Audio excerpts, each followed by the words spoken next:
નમસ્કાર, શો ટાઈમમાં આપનું સ્વાગત છે. ભાવનગર શહેરમાં પીએમ ઈ બસ સેવા શરૂ થયા બાદ સિટી બસ અકસ્માતની પરંપરા પણ શરૂ થઈ છે. આજે ભાવનગરમાં વધુ એક સિટી બસનો અકસ્માત થયો હતો. ભાવનગર શહેરના ટોપ 3 સર્કલ નજીક આજે આઈશર અને સિટી બસ વચ્ચે અકસ્માત થયો હતો.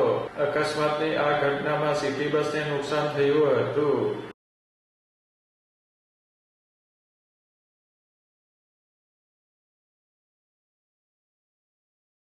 આ ઘટનાના પગલે સ્થાનિક લોકો એકઠા થઈ ગયા હતા.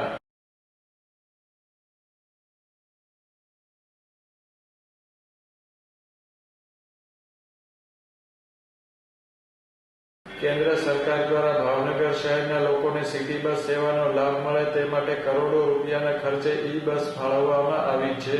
ત્યારે મહાનગરપાલિકા દ્વારા બસ અકસ્માત નિવારવા માટે યોગ્ય કાર્યવાહી કરવામાં આવે તેવી નગરજનોની લાગણી છે.